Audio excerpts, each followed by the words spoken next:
Hi there, welcome to or welcome back to Tiff Reads Books, where I read books and I talk to you about them. It's time for a weekly chat, and I actually have a lot to talk to you about this week, so I'm gonna try and make it quick so that you're not sat here with me for a while, because I actually read a lot. Oh, here comes the dog. Hey buddy, would you like to go lay down on your bed, please? Good boy, up. Thank you. Okay, now we gotta be quiet, okay? Okay. See how long he stays down here. I'm working on him not getting like anxious when I start talking. I don't know, his like separation anxiety has been really bad, and because he's older it makes me worry a little bit, but we're not gonna get into that. Okay, so I read so much last week and I forgot to pull them off because I actually read some physical books that I have. Oh look, they're right here. Okay, they're right here. So I finished a lot of stuff last week. Tuesday, right after I talked to you, I finished a memory called Empire. I think I'm gonna do a review, try to do a review of this for Saturday, because this was interesting and kind of weird, and I've not seen anyone actually do, I haven't looked very hard, but I've not seen like a full review of this. I've always just seen people talk about it in like quick blurbs. Essentially, this deals with a lot of different topics. It's political, there's a bit of mystery intrigue type element, there's a murder mystery. It almost gets into some cyberpunk, like little bit near the end, and I'm wondering if the second book is gonna go that way. I don't know if it's going to, but I was intrigued by that element of the society. We have an empire that is a dictatorship.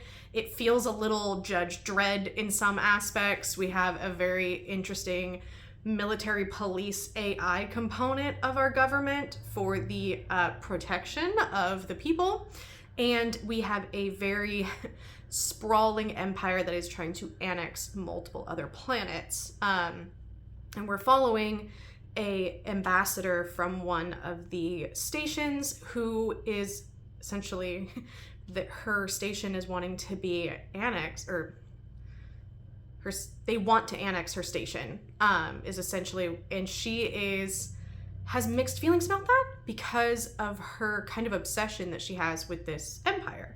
She grew up like being taught that it was the pinnacle of society, and so she has this like little obsession with it, and it's really interesting. So this was a lot, and it was kind of complicated, so it took me a while to get through, but it really good. Like definitely a different type of sci-fi that I'm used to, which is part of why it took me so long. But really good. This was a 4-star for me. I think the ending just kind of didn't keep me as invested as the rest of it, which has kind of brought it down a little bit, but I am definitely going to be carrying this series into 2025. So I'm excited for that. After that, I think the next thing I finished was, I wrote it down for you so that I didn't get all, I was like, let me do something light. Let me take a little break. So I read The Girl from the Other Side by Nagabe, number 9. 9? Yes, I read number 9. This is a fantasy, cozy and dark manga. I've explained it a couple of times, but briefly, there is this kind of virus that causes people to shapeshift and transform into what they call outsiders, and they are like drawn in entirely black, and they have like skulls and like other weird features, and it's contagious through touch. And we have this one girl who seems to be immune, and she is orphaned, and we first get introduced to her when she's hanging out with Teacher, who is one of what they call the black children, and they're just hanging out, and so there's this like big kind of dark thing, but he's trying to keep her world like safe and cozy. And so I was like, let me take a little break, let me get that one, and then I put a hold in for 10 and 11, because I was like, these read really fast, the hold will be really quick. I was like 4th in line. I was like, oh, the hold will be quick and I can maybe finish this month, and I can just knock out the whole series.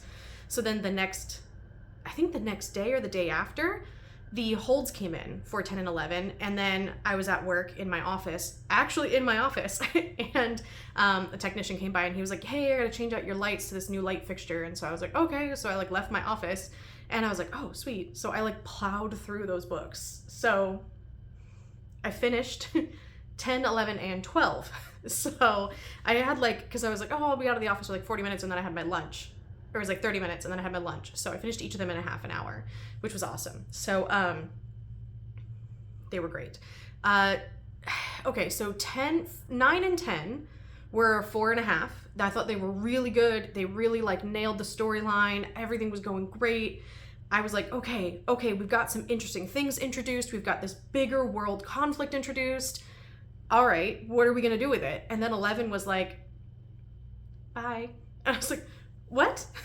What? That's it? It was like this big world conflict, not resolved, nothing done with it, just introduced this really cool lore and world history and big conflict, and then we're just like, bye. So that kind of sucked. I was like, what? It had kind of an ambiguous ending for the characters too, but like overall their arcs were satisfying. I just think the author wasn't quite sure how to end it and just kind of ended it. Like, and that's always a little bit disappointing when you've been on this like long journey. It was like 11 books. And I started it like March or April or something. And so I've been on this journey for a while, and I was like, yeah, this is exciting. This is fun. Like, it's such a good mix of cozy and like creepy and like tense at the same time. I really liked it. But then done. It did help that book 12 was actually like a series of vignettes of just Teacher and Shiva just kind of living out their day, and like cute little stories that probably got cut from other books and then just put together. And so it was like a wholesome little ending, and I was like, okay, it's fine, it helps. Yeah, so the last book, 11, was like a 3.5. I was like, it's fine. It was fine, but it didn't do what I really wanted it to do. So I wasn't like super disappointed, like, oh, this ruins the whole series. I just think there's a lot more that the author could have done with it, but I understand when you're like writing and drawing your own thing, that's a lot of work, man, like a lot. So I understand it ending when it did and the way that it did. But I'm still happy that I finished it. Overall, it was a 4 for the story, and I'm really glad that I finished it. So then I immediately decided, let's start another long series. So I did another random draw on my shaker cube. I need to start recording those for you. Actually, I probably won't until next year because I'm kind of got my lineup set on what I'm going to do to try to finish out my 10 before the end. I definitely will not finish one of them, but we'll get into that later another time. So I started the Wayward Children series. This is Every Heart a Doorway. This is the first book by Seanan McGuire. I loved this. This was a 5. I did have to take 2 sittings to finish it, or maybe 3, just because of things going on. And I could only read for like a half an hour, and I'm a little bit of a slow reader. This is a novella. It's only, 173 pages. So I read like 50-ish pages a sitting. I loved this. This was so good. So this is basically set in a world where it's like low fantasy.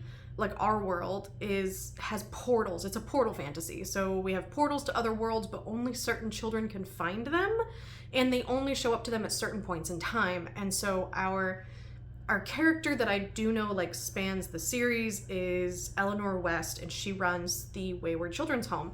And it's a home where these kids who have had these experiences can go. Their parents don't believe them. They think they do need therapy, but they need extra assistance to try to get their way back into life. And so Eleanor runs this home because she was one of those children at one point. And so in this one, we're following Nancy, and she has just recently come back from the world that she went to, where she felt most at home in her entire life. She's 17, and she's never felt that she belonged anywhere, but when she went into this world, which is the underworld, she felt like she really belonged. And now she's struggling to adjust to that. So we get kind of her getting a little found family thing. We get to meet the other kids at the school. There's a murder mystery. Every time I've heard people talk about these, it always sounds so cozy. There's a murder mystery in this. I was like, what? Oh my God. This is not cozy. I mean, it was, but it wasn't at the same time. There's gore in here. Seanan McGuire is also Mira Grant, and Mira Grant can write gore. There's some gore in this.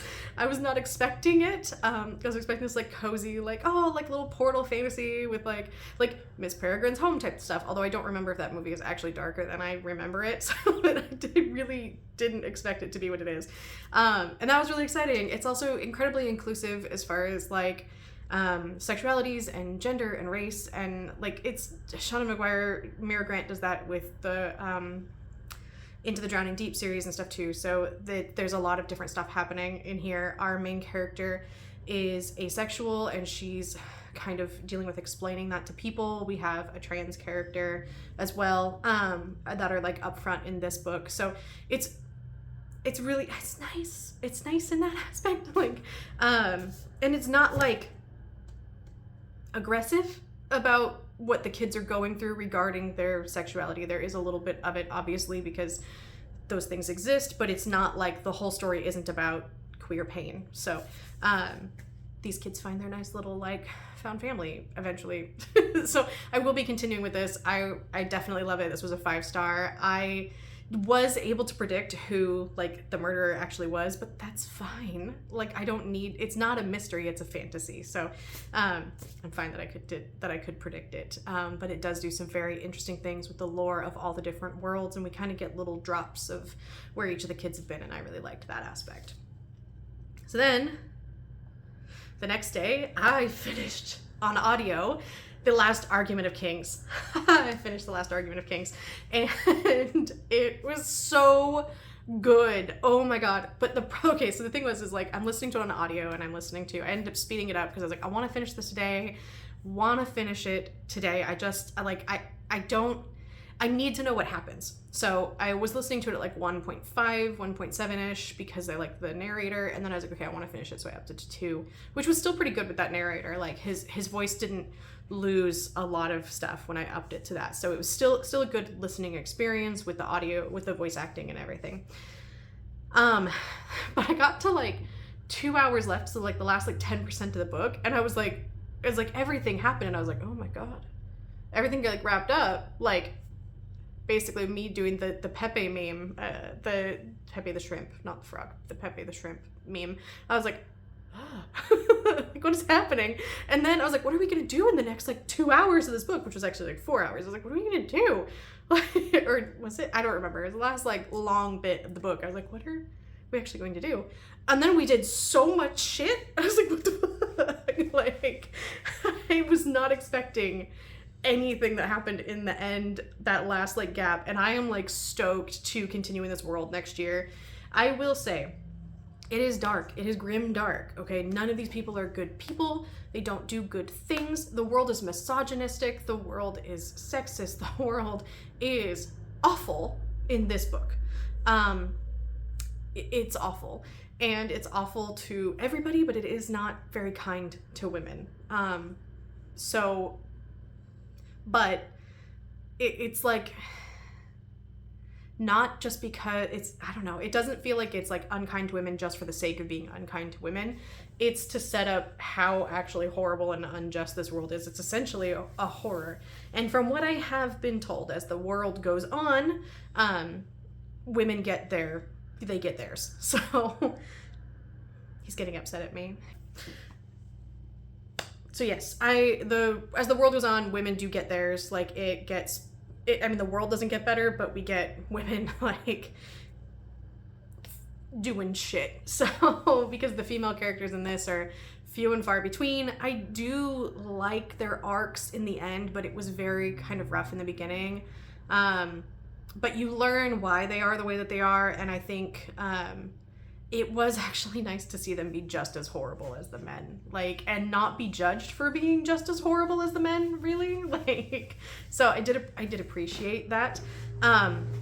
Overall, pretty good. I think I'm kind of sad with a few of the characters. Like, I was actually like, God damn it, Joe, stop making me feel bad for these horrible people. But I was feeling a lot of emotions for these horrible people.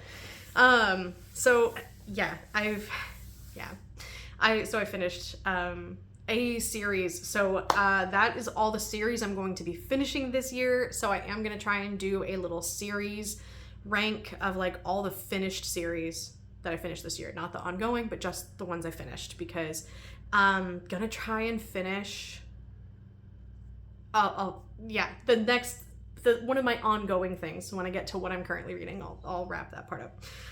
I did finish a book on Sunday. So after I finished The Last Argument of Kings, which was like a 32-hour audiobook, I decided to take a quick break with a short nonfiction that finally came through. So I decided to pick that up. It was Poverty by America by Matthew Desmond. I believe it's Matthew Desmond. It's Matthew something with the DES. So this is a nonfiction. This was, I think it came out last year. The data in it goes up to 2022, so that would make sense that it came out last year. I think it was in the Goodreads Choice Awards last year, but I thought it was pretty good. It was very traumatizing and frustrating in the beginning. He sits and whistles at me if I hit 15 minutes. And I hit 15 minutes, he started whistling. So he's going upstairs. So where was it at? Okay, so Poverty by America, written by Matthew Desmond. So this started out kind of traumatizing and very frustrating and very rage-inducing. Essentially, we're going over tons of different stats. It's like a big info dump. So I don't think it was especially well written in the sense of keeping you engaged in a kind of a through line. It was kind of a series of chapters on different topics dealing with poverty, like what could get people in poverty, the poverty to prison pipeline, how welfare funds are misused not by the people who get them, but by the states who are supposed to be giving them out after the states get them. That was one of the most frustrating things for me. We talked a lot about capitalism and a lot about the rental market and the housing crisis and all of these things and how they all kind of came to a head in 2020 and how things are changing, how they are not changing, how they're regressing. Like, it was a lot of information to take in. I think audio was an okay way to do it, given that I have a little bit of pre-existing knowledge on these topics from other podcasts and things I listen to. I will say, if you have listened to this and you want a little bit more information on some things, the Behind the Bastards podcast did a 2-part series on Jack Welch, and it's called Jack Welch is the Reason You Got Laid Off or something like that.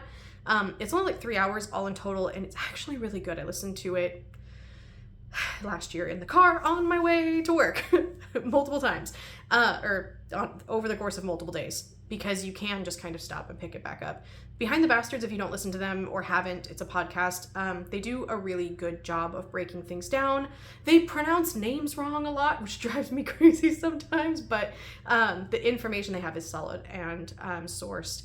And essentially, they talked about how Jack Welch was not the person that did it, but he was one of the drivers of the change in employment, of how it went from jobs taking care of you and you could have one job throughout your lifetime and knew that you were going to get a pension and you were going to get benefits and you were going to be okay, to it being that that employees are just as much of a cog in the machine as a customer is, where you're replaceable.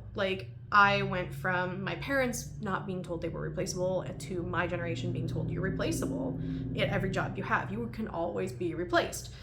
And so it talked a lot about that with GE and how quality of production has gone down because of that, and just basically late stage capitalism. So having not a lot of information about that when I went into that kind of spurred some interest, and I've listened to some other things since then. But I really recommend that if you've read Poverty by America and you want some pieces of it in a smaller bite. That one is really good. And then also, if you want something bright, a little more hopeful after listening to that, I really recommend The Serviceberry. So I listened to The Serviceberry I read The Serviceberry last month.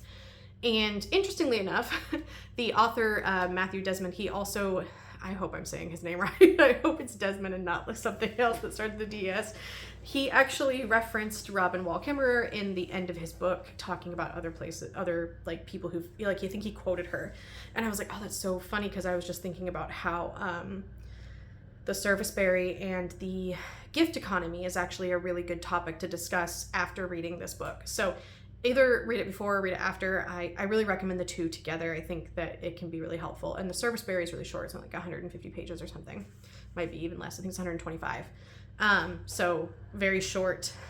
She also has a shorter version of it that's out as an essay, I believe, somewhere. I can't remember where, but it says that it's previously published as an essay. So I recommended those.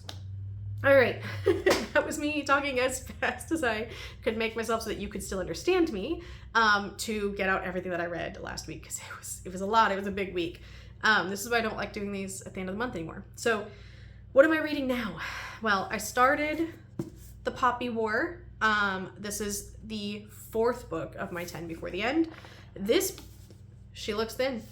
These pages are thin. Like, this looks like a 350 page book. This is a 520 page book because these pages are not quite Bible thin, but they are thin. I'm almost 100 pages. I think I'm like 90 something. I'm 93 pages in, and I'm sold. This is so good, especially going from Joe Abercrombie and the Grimdark world into another Grimdark thing. Like, I was recommended to someone today who was like, what would you recommend for romantasy readers who want to get more into high fantasy? Something that doesn't have a lot of sexism and gore. And they were like, oh, the Poppy War. A child gets whipped in the street in chapter 2. To death in the street in chapter 2. The part of the book that I am at in chapter 4 is Rin, our main character, has just taken a tincture to destroy her uterus. And we are getting graphic descriptions of like what's happening. So this is, and that's just the beginning. There's been other very brutal fights. There has been like lots of injuries. There is sexism layered in here, but there's a lot of racism too. There's a lot of colorism, there's racism, there's classism, and there is sexism underlying all of that as well.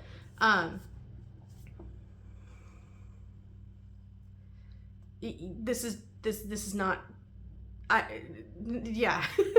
You need to be ready for this. I've not read a horror yet this month, so I'm like, let's fucking go.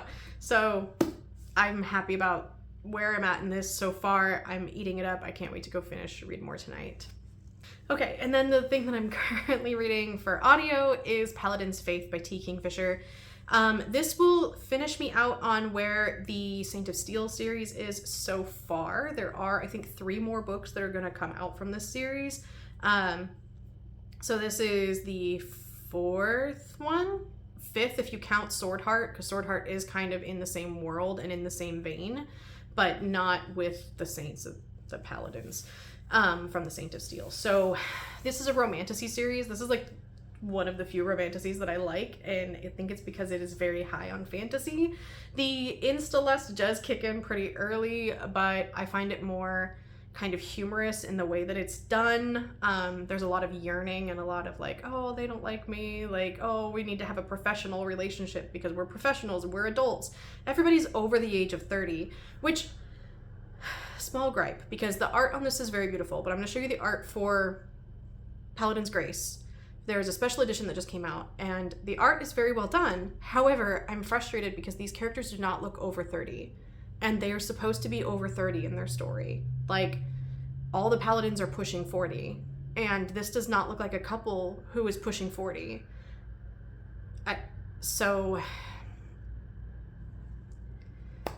Yeah. It's fine. It's fine. It's fine. But these are older characters. We have a lot of body diversity. We have a lot of, like, tall men, but also, like, they're kind of like more like barrel muscle-y in a lot of ways. We also have women who are of different heights and weights. In Paladin's Strength, the FMC is very tall and like tall and like kind of bigger because she's tall like, and she's a it's a spoiler, but there's a bear on the cover, so if you can figure it out. But we have lots of body diversity in these stories, and I like having it not just be, oh, so tiny woman and big man. So I enjoy them for that aspect. I also just think T. Kingfisher is funny, and her humor works for me. She doesn't work for everybody, but it works for me. So I'm enjoying this. If I can finish this in the next, I probably won't be able to finish it in the next couple days because I think I've got like 10 hour, it's a 16-hour book. Listen to 2 hours of it. So I have 14 hours. So I've got 7 hours left, so I don't think I can finish it in the next 2 days, but I may include it in my like end of the year series ranking for just finished series. So that's where I'm at right now. If you are curious, I have finished a couple of projects. I finished the dog blanket for my sister, the jacket style blanket. Sent it off to my parents to give to her. Don't know how she's thought about it yet because she doesn't really talk to me unless she wants something. But I also did finish this crocheted blanket with a velvet yarn for my friend's daughter. I'm not going to unfold it. It's a pretty big lap blanket. It's probably the size of like a recliner. Because I stretched it over one cushion of my couch. It goes up the back and down and touches the ground. So it's actually a pretty good size. And it's very soft, and I finally finished it. I just did a very simple So it's just a single crochet border around it, and I think that actually really made it look so much better just having that without taking the time, because I've got other projects to do. So I did, it smells good. I did finish this, and I'm working on my book blanket, which is a disaster because the yarn I was using for my book tracker got discontinued. So I'm trying to decide what I'm gonna do, but I will hopefully be able to show you that on Tuesday. Next week, I'll show you where I am with that, because I think I'm gonna hopefully get a plan and just get it done. I've got D&D on Saturday though, so I gotta get to planning, and I've gotta go run some errands. I hope these little chats are interesting to you. Sorry this was a long one. If you read anything that I read and you want to talk to me about it in the comments, I love talking in the comments. Let me know. And if you want to see these more regularly, I do a lot of stories. You can follow me on Instagram. I'm always active there. And I'll see you later this week.